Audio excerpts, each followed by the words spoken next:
اور اسی طرح قوم عاد کی طرف ان کے بھائی ہود کو بھیجا۔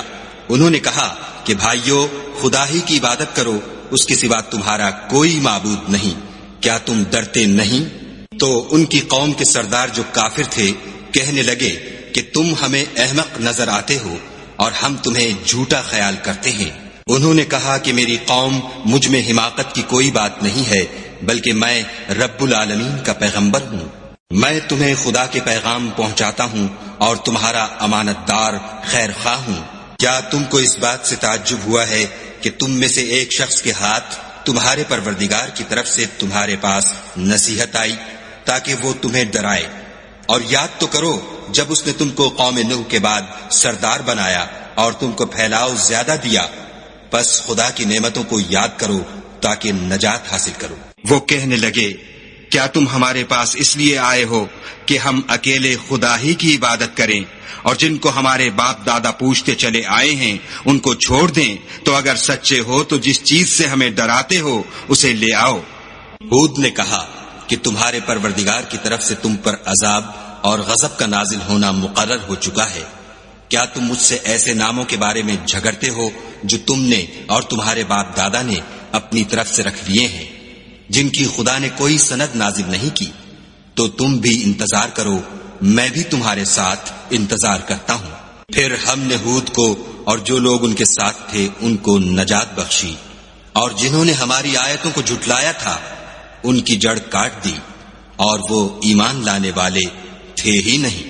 اور قوم سمود کی طرف ان کے بھائی صالح کو بھیجا، تو صالح نے کہا کہ اے قوم، خدا ہی کی عبادت کرو، اس کے سوا تمہارا کوئی معبود نہیں۔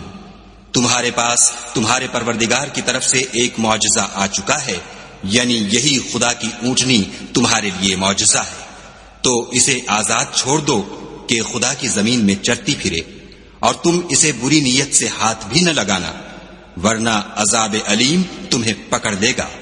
اور یاد تو کرو جب اس نے تم کو قوم عاد کے بعد سردار بنایا اور زمین پر آباد کیا کہ نرم زمین سے مٹی لے لے کر محل تعمیر کرتے ہو اور پہاڑوں کو تراش تراش کر گھر بناتے ہو۔ بس خدا کی نعمتوں کو یاد کرو اور زمین میں فساد نہ کرتے پھرو۔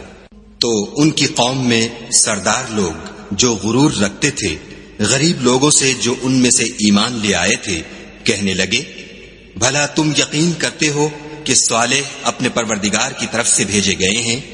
انہوں نے کہا ہاں، جو چیز دے کر وہ بھیجے گئے ہیں ہم اس پر بلا شبہ ایمان رکھتے ہیں۔ تو سرداران مغرور کہنے لگے کہ جس چیز پر تم ایمان لائے ہو ہم تو اس کو نہیں مانتے۔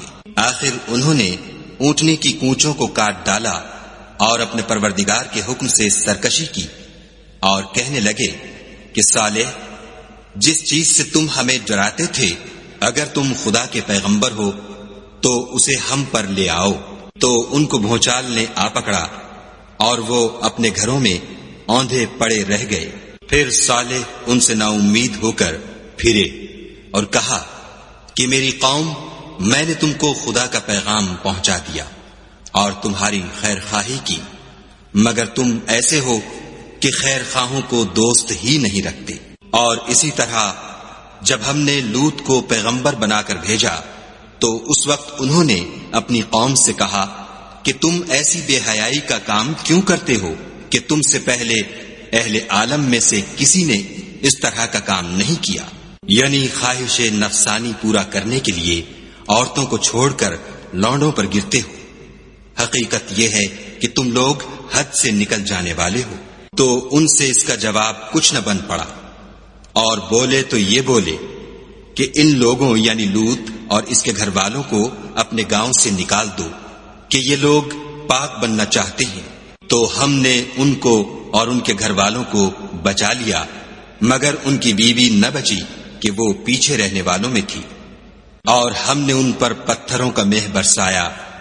سو دیکھ لو کہ گناہ گاروں کا کیسا انجام ہوا۔